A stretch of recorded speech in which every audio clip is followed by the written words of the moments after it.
Everybody, it is the Georgia Show Sunday night edition. Georgia just beat Kentucky last night. Pretty bad. 51-13. Georgia poured it on, put together a complete game. Everybody's fired up about it. We're going to talk about that and a lot more. It's the Georgia Show. Let's get rolling.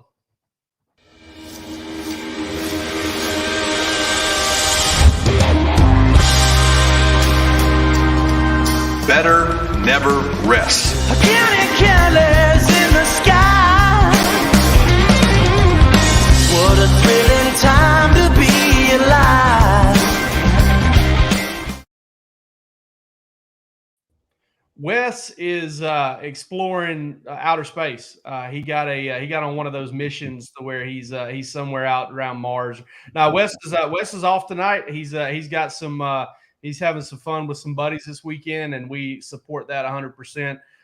But we are doing the Georgia Show with or without him, and I'm sure that's the way he would want it. Rusty Palmer on with me tonight. We're going to talk about that 51-13 win Georgia picked up over Kentucky. And Rusty, it was fueled by a fast start. Georgia scores 14 points in the first quarter. They had scored 17 points in the first quarter in the first 5 games. What do you think went into it? I really think this kind of the momentum of that second half at Auburn. I really think that they kind of used that. And I like to say that, Jake, you and I both said it kind of looked like the light cut on for everybody, not just Carson Beck, but for everybody. You're in a situation like that. You're down the road. You fumble the ball first play, second half, all the momentum's against you. You kind of keep your composure. Kirby Smart uses that word. You circle the wagons and you just get together and get going. And when you go 8 for 13 on third down, I don't care who you are, as a quarterback in his first ever road environment, and then you come back to a game in Athens. You're used to this. It's a big environment. It's a night game. And, I think the offensive line, we'll dig into, I think the offensive line played their best game of the year by far. And they gave Carson Beck time. And, man, he just looks – you're starting to see those little tendencies with him. And, man, he looks comfortable. Doesn't have happy feet. He's going through his progressions. I went back and watched the replay today. I mean, he's scanning the field, 1, 2, 3, letting the thing – he's turning it loose. And I had somebody kind of in the industry that I trust, and he texted me and he said, man, Carson is not making any bad throws. And I thought about that, and everything that he threw was in a good window, or it was the right receiver. You know what I mean? He had a tip ball for interception, and it happens. But, I mean, he was so dialed in. And those types of things, you just don't flip the switch on a Saturday night. That's when you walk into the film room Sunday night and Monday morning, and you kind of know your plan and know where you're at, and you're feeling confident. Man, there ain't no doubt about it. And Carson Beck didn't make his first mistake in that game until Georgia had it well in hand, and he tried to force something probably with the situation in mind. Yep. But again, if you're sitting there talking about a quarterback that makes one mistake a game, you're probably talking about a quarterback that's playing really, really well. Palmer, you got any sort of different take on that, on the fast start? Yeah, I mean, to me, I think as you look at that first drive and this picture's from it, the 40-yard score to Marcus Rosemy-Jack Saint, to me, Georgia got Carson on the move, and I think that gets him comfortable. As much as we say that he's not a mobile quarterback, he's not a running threat. We don't say that. That's kind of the reputation around the fan base. Right. Truthfully, yeah, but we've seen enough. No, this guy's not a statue now. Well, and I mean, on that first drive, he took off for a first down, a key one to keep it going. And so, whether it's a rollout, taking off and picking up, moving the chains by himself, Carson, I think, gets comfortable. We heard it a lot with Stetson over the last couple of years. He didn't feel comfortable until he took that first hit. He didn't feel like he was playing football until, there was some contact there. It may be true with Carson Beck too, because they get him moving, rolling out, finding receivers. 7 plays, 75 yards. It reminded me a lot of the 6-play, 75-yard drive that they had last time that they were at home, last time they started the game with the ball, and that was against UAB. So I think that, that they've got some receivers here, and it's not necessarily guys that we thought would be the major contributors. We looked at Dominic Lovett early in the season and the way that he was playing. Lab McConkey, obviously, being the leading returning receiver. Brock Bowers is a huge part of this offense, and we'll get to that later. But Marcus Rosemy, RaRa Thomas, those guys are coming along, and it's interesting that they're finding a way to keep both of them out there at the same time when they've got such similar body types and similar skill sets. I see in the comments Matthew C bringing it up about the kind of throw in the wind thing. Don't look now, guys, but Georgia leads the SEC in pass attempts per game. Georgia has thrown the ball more than they've run it 3 straight games. This is not some kind of they figured something out against Kentucky. Georgia's thrown the ball more than they've run it on first down this year. That didn't happen. I can't remember the last time that happened. I mean, I know that last couple of years it's been 60%, 55% or better run on first down. So, I mean, I thought the game plan was really, really strong. I thought, listen, when it comes to offensive coordinators, offensive, plan over play calling every single day of the week. Every single day of the week. I think fans put way too much, and this is with Todd Monken too, you put way too much emphasis on the play calling because so much of what happens on the field is about a decision. The quarterback's got 2 or 3, sometimes more than that, things that he can do when he steps behind that snapper. All right. And there's a lot of different things he can do. And I thought Georgia did a great job of coming into that game and understanding, all right, Kentucky is very, very aggressive. They're very aggressive. And as soon as Georgia got them in a second and short, boom, they went for the shot play. And that was the exact shot play with the exact same reaction from the Kentucky defense that Florida missed early in that game. I think Florida was actually down 7-0 when it missed a deep over route like that. One that probably had a chance to score to that Pearsall kid that they've got that's their best receiver. And, kudos to Carson Beck on that throw because that's one where you can kind of put it up high and let him go get it, and he has to leave his feet and come down with it on his backside, and he's just down, and it's just a chunk gain. But he laid it in there perfect. Rosemy Jack Saint caught it on the run, did the rest. You move to the second drive because we've seen Georgia score on the first drive this year. Well, you go to the second drive. I mean, they couldn't be stopped there either. And RaRa Thomas makes a play.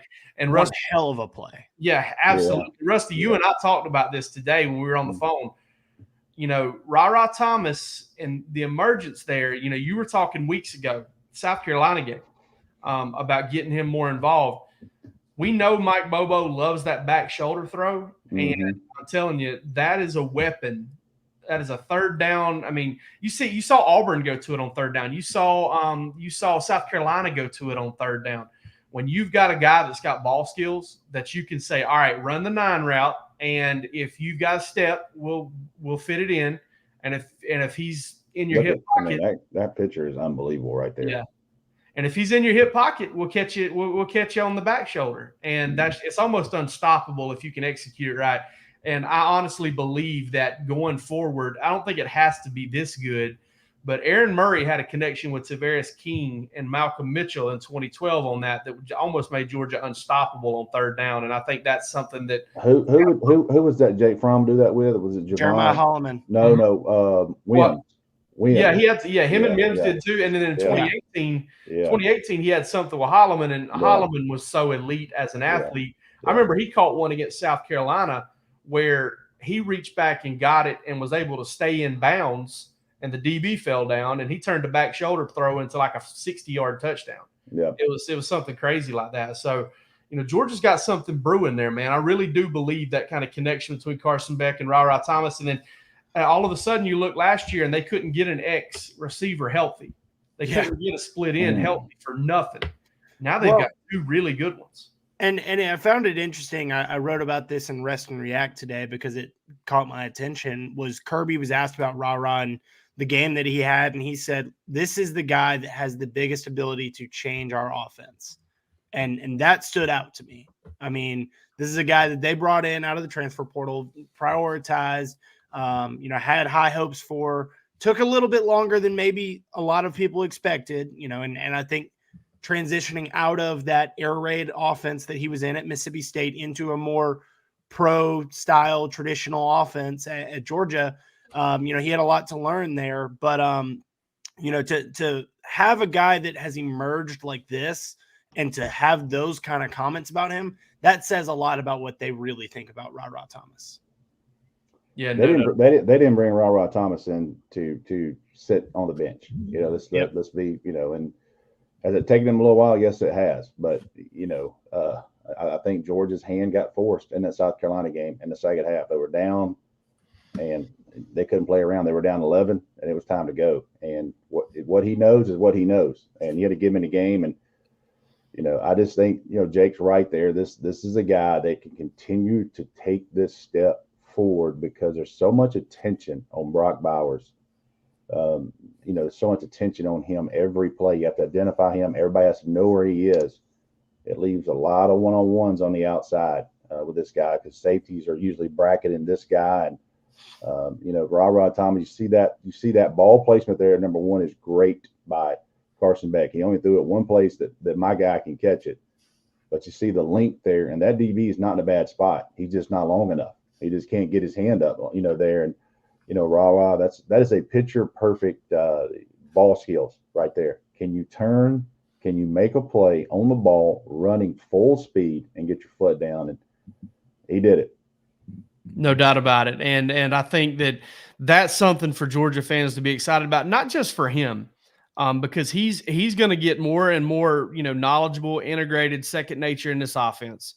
The more practice he gets, Georgia's got a bye week coming up after Vanderbilt. He's going to learn more. He's going to get better. Carson Beck's going to get better. Dominic Lovett's going to do more. Ladd McConkey's going to get in better shape and be a bigger part of the offense. The passing game is something that is really kind of it's clicking. It's great. Georgia's the second best passing offense in the SEC right now in terms of yards per game and right there in the top 2 or 3 in yards per attempt. But there's still meat left on the bone because Georgia's still not firing on all cylinders when it comes to getting everybody up to date in the offense and everybody healthy. In a West Blankenship style, transition here, what does click on all cylinders is GameTime.co. Game Time, listen, this is a great app. I've used it. Jake Roos, we both, on Bark After Dark, we both told you, this app is so intuitive. It's so user friendly. One of the things I love about it is, and I talk about this every time, you get to see yourself in the actual stadium. It's not an empty stadium. You get to kind of see what the action looks like. Obstructed views, not obstructed views. If you're looking to go to Vanderbilt this weekend, Palmer and I'll be there. If you're looking to be in the Music City and to try and get tickets to that game, it's usually not very difficult for Georgia fans to get tickets to a Vanderbilt game. There are usually some there. Georgia has a little bit of a habit of taking this thing over. God knows Bulldog fans love a party.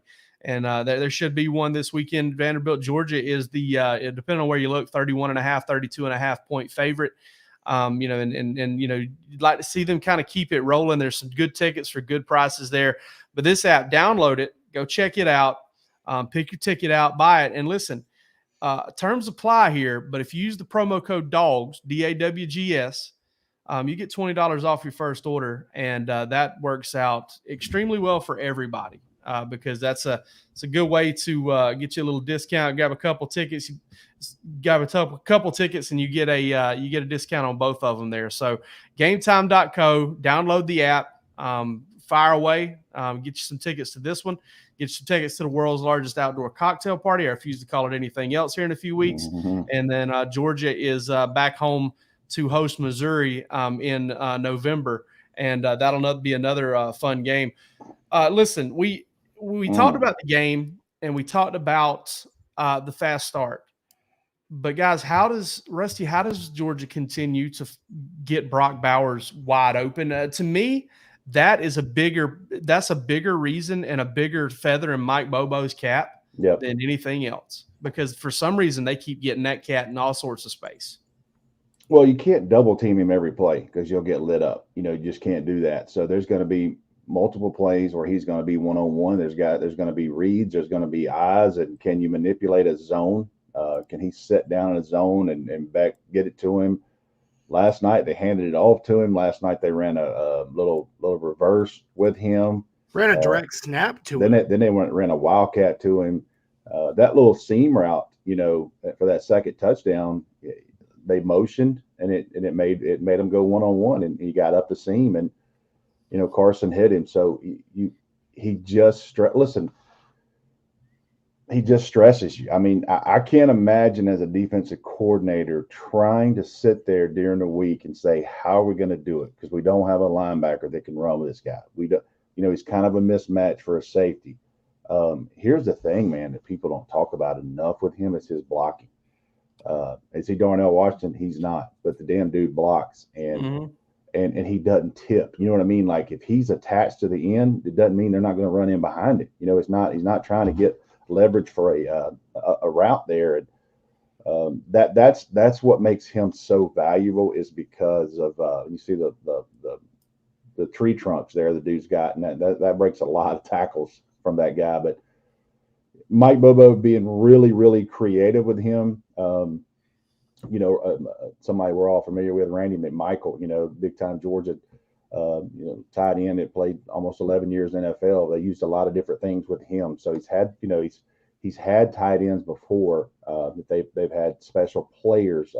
Obviously Brock Bowers, one of the best ever to play at Georgia, but you still, at the end of the day, you find these guys ways to be creative to give them the ball. And when you're one-on-one with Brock Bowers, you kind of got to know, you better be your head on a swivel, because the ball can be. I love the tunnel screen to him. They ran it twice last night, and one time they popped it for a good gain. Second time they missed a block. But I looked at that play today, and I thought, dang, man, you got big trust coming down on you in space, and then you're sitting there and you're worried about Truss at 6'7", 325, 330, whatever he is.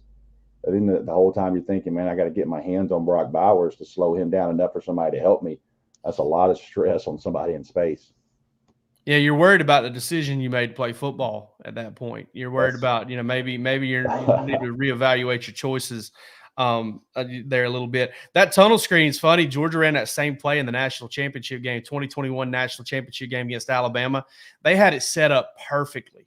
James Cook was on the fly motion there, kind of pulled a guy out there with him. Jermaine Burton was kind of running the tunnel screen up underneath, and Stetson put it on the money, and Will Anderson got a paw on it, knocked it down. It was either him or Dallas Turner. And I honestly think that would have gone for 6. And that was, I think, after the Chris Smith interception in that game. If you ever get a chance to go back and look at it, it's the exact same Didn't play. they run the tunnel screen against Alabama in the SEC championship game? No, they ran it in Indianapolis, and they scored on it. Remember, that put the game kind of out of reach. Well, no, that actually was an RPO. It was a little out route. Yeah, little route. Yeah, it was a little out route. But they did run some sort of screen. I don't know if it was a tunnel. They ran. I know Georgia ran it with Kenny McIntosh. And shoot, they ran it with Malachi Muse in the first game this year, and he went for 56 yards on it for a touchdown. Yeah. That was the old Rusty. You remember this? The old Champ Bailey. Yes. I remember one time Champ Bailey had John Stinchcomb in his hip pocket, Matt Stinchcomb in his hip pocket, and I thought he kind of ran in the end zone with him. I said, man, you should have pitched that over and let Stinch get a touchdown. It would have been a nice little lateral. It was just them two running into the end zone. I'll show you my age. Go back to the 1997 Georgia game when Georgia had to drive the field to win, and they had like 30 seconds, and they threw a tunnel screen to Champ Bailey. And you want to see somebody go from 0 to 100 in about three steps. I mean, this dude shot out of a cannon, got about 40 yards, and gave Georgia a miracle win that day. Yeah, I saw him. I saw him live and in person in high school. They moved him to tailback. First week he moved to tailback, plays my Atkinson County High School Rebels, 19 carries, 419 yards, and 7 touchdowns. Did y'all not have Bloody Tuesday before that? Listen, I wasn't playing. Thank God I wasn't playing. I was ball boy. Champ was flipping that ball to me on his way back in. But it was that was a crazy game. Palmer, something you pointed out to me after the game. Don't look now, but Brock Bowers has 6 games into the season, 535 yards receiving, and that's 45. With one game where he caught 545. Right, that's with one game where he caught just one pass for 3 yards. Yeah, obviously Terrence Edwards and the pursuit of 1,000 is a hot topic, and to me, I mean, if you take out that. If Brock Bowers continues to put up 5+ receptions a game. I mean, his worst game this year, he had 7 receptions for 54 yards. Outside of that, 1 for 3. And you know, to me, that's just such an odd stat line for him. And you know, so assume that he's getting 50 yards a game, and Georgia's got, you know, they're 6 games in. You know, if they play 14 is a safe number to say. You know, that's probably assuming an SEC championship and you know, at least one postseason game. So, you know, 13 and a half, 14 games. If you're averaging it out, he's got to have, I mean, what? They've got, I'm trying to do the math here in my head real quick, and that's never a good idea.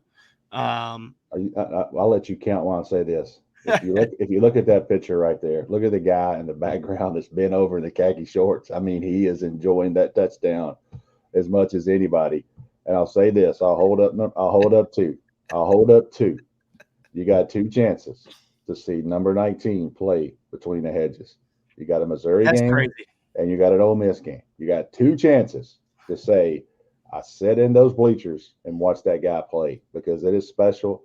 It is fun to watch. I did a little interview on TV last night post game, and I said this guy's a superstar. Everybody in the team knows this guy is Elvis. He's the rock star of this team. When he scored his touchdown, I was on that end, and I'm telling you, the sideline, the D line jumped up and ran down to get him when he came off the field. That tells you all you need to know about how they feel about that guy and what he does, because he doesn't say a lot of words, but they know that number 19 every single day at practice brings it. And then on Saturdays, he damn sure brings it. One, and what else speaks volumes, and Jake pointed this out to me as we were, you know, rewatching a couple of clips after the game. Every time he touches the ball, the stadium erupts. Yeah, because every time, they all know, everyone, all 93,000 people in those stands know, every time he touches the ball, there's a chance that it's getting housed. Yeah, he caught that tunnel screen and only got that, or the first screen pass he caught, the first catch of the game, went for 3 yards. And as soon as he got his hands on the ball, the crowd went nuts. Yeah, because they kind of expect something crazy to happen. Yeah, I'm gonna tell you, in the press box sometimes, like he'll catch a pass and he'll get into a little space, and I'll say touchdown. Yeah. Like it's the first thing that it's involuntary. I can't do anything about it. It just comes right out of my mouth. So I did the math here, not mental math. I pulled out a calculator. Here we go. If they've got 8 games left, he needs to average 57 yards a game to hit the 1,000-yard mark. That's a lot. If you take out that 1 for 3 game, his worst performance was a 7-reception, 54-yard day. Or if you're doing worst performance in terms of receptions, 5 receptions, 78 yards. So, yeah. I mean, we're talking about a guy, you know, and I know people want to, know what the recruits had to think about this game. And, one recruit made it pretty well known online that, maybe he doesn't want to play in a system with a tight end that's getting this many catches. This dude's special. This dude's not a tight end. Teams can't treat him that way. I mean, Georgia can't treat him that way. Defenses can't treat him that way. He is a tight end sized player with receiver level talent. Receiver level ball skills and running back level skills, speed. Everything. Here's the deal. We're not going to get into pointing fingers at a high school kid, because I know where we're going with this. Let me talk about that. If Miami had that kid, he'd have the same, if not more, targets. It doesn't matter where Brock Bowers is. He's the best player on the team that's not a quarterback. Obviously, Marvin Harrison is a freak, and it would be a long discussion. It doesn't matter. Both of those guys are difference makers.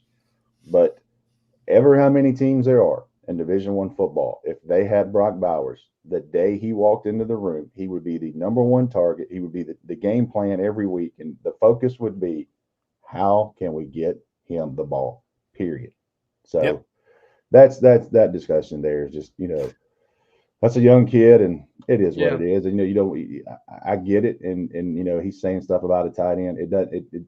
Palmer, you're right. He's not a tight end. He's the best player in college football. That's not a quarterback, because quarterbacks impact the game so much. And it's either him or Marvin Harrison, and it doesn't matter. It doesn't matter. They're both super freaks. The fact that we're having that kind of a conversation, it says a lot. I mean, that we're putting Brock Bowers, in the same category as somebody that comes from that kind of a football family, but also B, that we're putting a tight end in the same category as a receiver and quarterback kind of conversation. I mean, look, I don't know what he's got to do to get invited to New York. I don't think he's going to win the Heisman Trophy.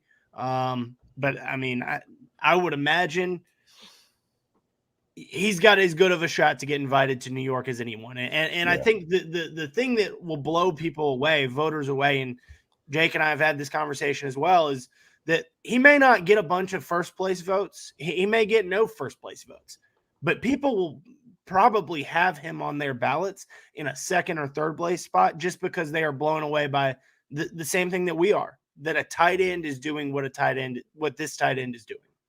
Yeah, I mean, listen, I've been doing it for a few years now. I've got a chance to vote for it for a few years, and the one thing I'm always looking for is, hey, how can I, who's the best who's the best non-quarterback, like Rusty says, hey, who can I put on there? Because listen, all three quarterbacks, you go put three quarterbacks on there right now, and honestly, I might have three quarterbacks on there if I had a chance to do it today. Michael Penix and Caleb Williams and Shedeur Sanders, and there's some really good football players are out there.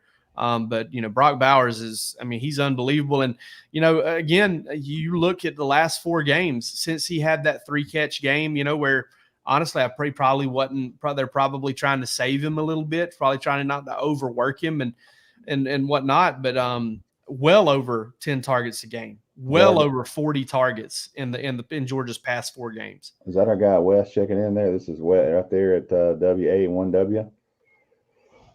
There he is. Look at here. Look at Wes on his off night. So. Yeah, just checking in with us. I've done it a time or two myself. Palmer, listen, while we got a chance here, tell them about Bird Dogs. Yeah. Look, Bird Dogs. As I pull up Jake, take it away while I pull up the. Hey, listen, my man Jake Roos says it, and I listen. I agree with him. We'd be talking good about Bird Dogs, whether we wore them or whether they were a sponsor or not. Jake Roos swears by them. He's been trying to get me to wear them for years. I finally got a pair, and I'm like, dude. The funny thing is, I wear the joggers around the house more than I wear anything else. Those things are unbelievable. I slept in them one night. I just threw the things on. That's how comfortable they are. It's getting to be that time of year. Yeah, it is. And it's starting to get a little cool, which is nice. But man, listen, they got a liner on the inside that are at this absolutely unbelievable. Fits really well. They're quick dry. They're so all purpose. Got great multiple color choices there. You can kind of get them at different lengths. Listen, they're the best thing out there. You can throw a belt on with them if you gotta trying to look golf. Trying to look a little casual, trying to tuck your shirt in, do that kind of thing. You gotta listen. It's great for a cell phone belt clip. If you got one of them, I saw a few of them yesterday at the Georgia game. If you got one of them Samsung Galaxy Note phablet type deals, the 17-inch screen on a phone, I think they could probably hold up for you. Listen, there's a lot of different things these Bird Dogs can do. Jump on over there. Bird Dogs. Hey, is the promo code the same? DAWGS? DAWGS. That's it. Dogs.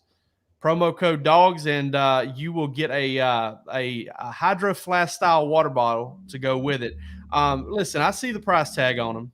It's steep, but they're durable. My man Jake Roos he's been at it longer than most of us have, and he's been wearing them for 7, 8, 9 years. I don't even know if he's washed them. Knowing him, he probably hadn't. But there we are, Bird Dogs. Jake does wash them because he's told us he has enough now that he has Bird Dogs to wear on laundry day. Oh, so okay. I mean, literally we're off the tracks. Can't hide money. We're off the tracks. I'd wear them every day if I could. Jake Roos does wear them every day. So. Rusty, big game, ranked matchup at Sanford Stadium. Georgia wins 51-13. Who was there for Georgia to impress? Zayden Walker is the 5-star prospect, 2025 inside linebacker out of Sly County. I think he is every bit of maybe the number one inside linebacker in the country next year. Multiple visits.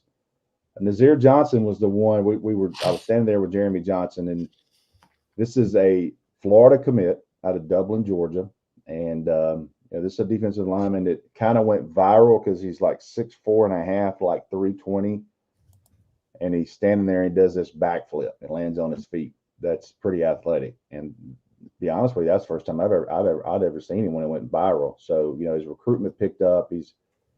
He's one of these typical South Georgia kids. He doesn't do a lot of social media. He's not he's not out doing top 20s and things like that. I mean, he just kind of plays football and at a place that football means something, Dublin there. And he committed to Florida, and Georgia had him on an unofficial visit back in the spring once or twice, came up with his team, and he camped.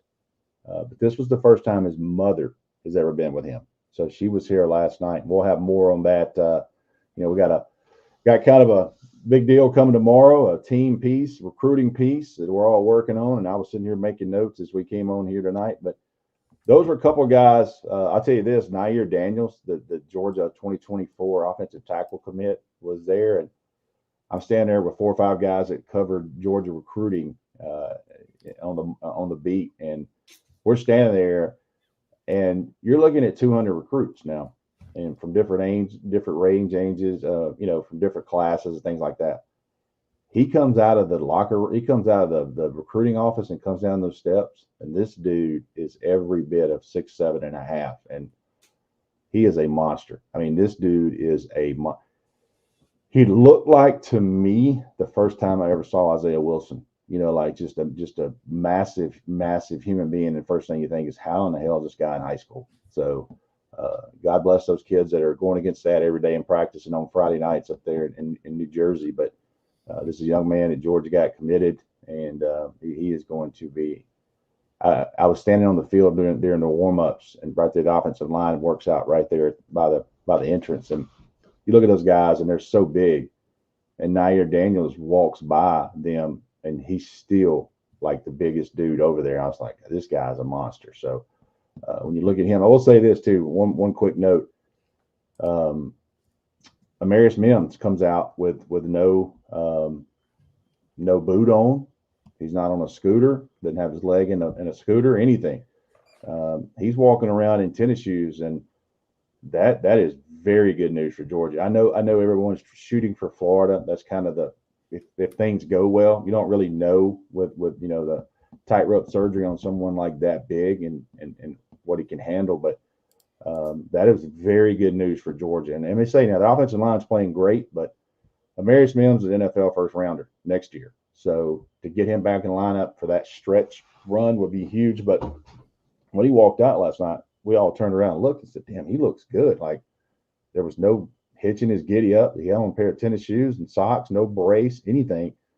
He's walking around, and the entire night he was all over the field, walking around, was in the huddle, towel on, getting the crowd going. That's really, really good news. Absolutely. And you got Vanderbilt this week, you got a bye week. It feels like a very real chance to be back by Florida. And then if not, you get him back in. And the good thing is in his stead, Georgia's gotten a couple left guards, some stuff, now next year, let's say all of them leave, right? Let's say everybody leaves but Ernest Green. Yep. You don't really feel like you don't feel like you're breaking in new starters at guards anymore. And Jared Wilson played some last night. Jared Wilson got some snaps. Now he's got to work on the snaps. Yeah, he had a few low ones. Low. You got to understand, that man was the last thing he was thinking is, I'm about to be playing. The next thing you know, he's over there. He comes out of a timeout and he's snapping. But got to work on that, man. He is that is a put together dude too, man. When you see him in person. Yeah, no doubt. And offensive line, man, played really well. Let's get into the dog stocks to wrap this bad boy up. And I'm going to go first because I'm going to stay with the offensive line. And I'm going to stay with the offensive line in such a way as this. Georgia challenged their offensive line going into last night's game, and I'll tell you why. Rusty brought up Deion Walker, the big, massive defensive lineman out of Michigan for Kentucky, giant mountain of a man. All right, and he has played really well this year. Georgia's first run play was centered right between the one side of the zero on his chest and the other. They ran right at him. And, Xavier Truss gives him a little bump to help Tate Ratledge get position, and Tate Ratledge takes him 7 yards downfield. A phenomenal, really good football player.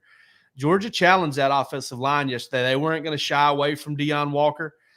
They weren't scared of Kentucky's defensive line. And listen, it was last year. Folks really forget. There's some short memories. I've seen this with Arian Smith. Everybody wants to bench Arian Smith. He's got brick hands. He's got butterfingers. He's terrible. Lab McConkey dropped about 6 or 7 passes this time last year, had 2 fumbles and a muff punt. And y'all were ready to bench him too. And I think not doing that turned out to be a pretty good decision. And they're going to need Arian Smith too. Well, folks have been all over that offensive line. And I'm going to tell you right now, if you go back and read the stuff from last year, search it, you'll see an offensive line that really didn't gel, really didn't get rolling. And I don't know why. Listen, it is what it is. Georgia's 6-0 right now. So it's moot point. But it was about October last year before Georgia's offensive line got going. And when it got going, it was the strength of the football team. And I think that was a big-time confidence builder for Georgia. And I want to say hats off to Tate Ratledge, not for that block, but he got real serious earlier in the week on Monday when he was asked. He actually even paused before he talked about it because I think he was maybe trying to gather his thoughts a little bit. But he was like, we got to be better against the run. We got to be better in the run game, and that's on me. Got real serious about that. And I think Georgia's arrow is pointing up on the offensive line, and now would be a good time to buy a few shares of that. I'm not going to lie. All I kept thinking was, man, if Zero was playing for Georgia right now, holy moly, that guy in the middle for them. And, he's got some pad level things at times because he's so freaking big. But, my God, when that dude anchors down, they're not moving him. You know what I mean? Like, he takes up 2 guys. And it was funny because I was standing on about the 25, and they had a timeout at one time trying to spot the ball or something. And he's just standing over the huddle, and like he's looking down everybody on in that interior for Georgia. And those are some big dudes right there. You know what I mean? So Zero's he's going to be a really good Sunday player, but I think he got some things that kind of probably got reinforced last night of, hey, I don't care who you are, you got to have hat placement and leverage in a big boy game, and they got into him pretty good a little bit. Who's next? Who's next on the? I'll go stock up, and I'll go stock up on Kamari Lassiter. And here's why I say this: because we never talk about him. You know what I mean? And the reason we don't talk about him because people don't throw at him, and he's earned that right not to get targets. But last night he did. Had a couple of balls. He had 2 or 3 balls thrown at him, and he's just so he's there. Like he is an experienced college player. He can run. He's got some length on him, but he's physical, man. And he tackles in space. I watched him yesterday take on a guard, and take on a pulling guard. And I thought, man, any scout that watches that play is going to watch that play more than him breaking up that first ball in the first series that threw at him at the right side, because that shows you're not afraid to stick your face up in there. And I just think that Kamari Lassiter, he's another one. You might only have 2 more times to watch him play because he probably could be a candidate to be an NFL guy here in the spring. So you look at Kamari Lassiter, young man that I remember driving over to Tuscaloosa, Alabama. He texted me and we talked. He said, hey, can you come film my commitment video? And I thought, my God, I'm driving to Tuscaloosa, Alabama. When I tell you I got off on the exit at the University of Alabama, that's the exit I got off at. This dude lives 10 minutes from that campus.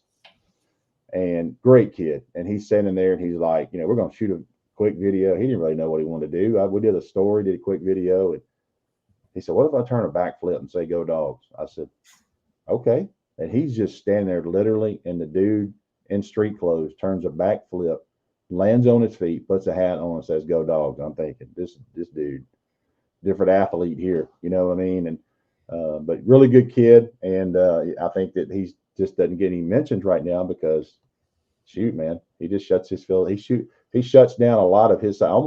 I wouldn't say he's quite good as Eric Stokes because nobody has that real long 10-4 speed. Kamari's not like that, but it reminds me a lot of Stokes in that last year he played in Athens, where you just didn't mess with that side. You did not want to go over there, and that's why Tyson Campbell got so many dadgum targets. Everybody was throwing over there because they didn't want to mess with Stokes.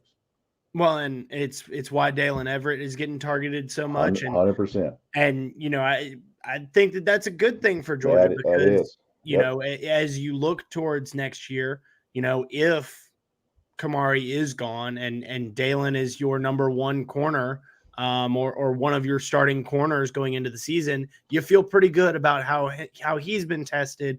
And then you've got the same question, same situation again on the opposite side of him. Although, with Julian Humphrey getting some reps, splitting some time with Dalen Everett, he's probably got a little bit more experience than what Everett did coming into this year. I will stay on that same topic for my dog stock with the Georgia defense. And it's a story I wrote today, quoted Kamari Lassiter in it. Primarily Jamon Dumas-Johnson is who I'm going with. But Georgia and the defense remaining adamant that there's more in the tank. They are a tough group to figure out right now because, they get the job done. It's not like they've got a ton of sacks. It's not like that they're making a ton of plays, but they make the plays that they're supposed to. And they get off the field when they're supposed to. Yesterday was a bounce back performance for them, obviously giving up over 200 yards to Auburn, coming back into that, and shutting Ray Davis down in the way that they did, and limiting him. He made some plays, obviously, but, they shut him down for the most part, and limited his impact. They are adamant that there is more in the tank. And this quote that stood out to me from Jamon was, "This is what our defense looks like on a good day. We have bad days. Everybody has bad days, but that is what our defense looks like on a good day. There's more to come." So more to come. There's room for improvement. Kamari Lassiter said so. Malachi Starks added to that. But having a Jamon Dumas-Johnson statement like that, somebody that's absolutely a leader of that defense, the man in the middle of it all, he had himself a really good night. He said he's been, a couple weeks ago, we talked to him, I think it was after the South Carolina game, and he said, hey, I've been average to start the season. And hearing a player being that self-aware is impressive. And, to him to bounce back from, what he considered to be an average start to having a sack and a half last night and, having 4 tackles, being among the team leaders there. He continues to come along. And I think that's big for this Georgia defense as they pursue and stride towards that potential that they've got.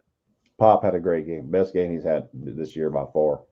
And that's really good news. And I don't think any of us kind of expected that was going to be anything different as him. At some point, he was going to play up to what we saw last year. But, man, he had some extra juice to him on Saturday. Yeah, and they needed it. They definitely needed it. And they started a little bit slow, started slow on defense for one of the first times this year. But, man, they sure did get it corrected. And, looking through the game thread over at the Dog Walk, man, concerns about the defense and everything. Georgia gave up 186 yards total on Saturday. So let's not be too critical. Kentucky gets scholarships too. And, they got some pretty good football players. That's not your granddad's Kentucky. They had some players, they had some guys dinged up too. But some talented players on that offense, and they made some plays, and Georgia made some plays too. I like Kentucky over Missouri this week already. Yeah, I do too. I do too. I think Kentucky coming off of a game like that, talking to Mark Stoops after the game, who said more than one time, I thought it was real interesting. Who it's the second time in 3 weeks we've heard this, that Georgia's kind of putting some things together, that to me, other coaches know that stuff. They can pick that stuff out. They know what it looks like. So, I'm really interested to see what's left for this Georgia team. They got Vanderbilt that's coming Saturday, 32.5 point favorite, 31.5, depending on what book you're looking at. It's a chance to kind of keep the ball rolling and go into the bye week real strong. We'll have it covered for you. We got Bark After Dark coming tomorrow night with special guest Gentry Estes. He is a Nashvilleian now. I believe he's with the Tennessean. Is that right, Rusty?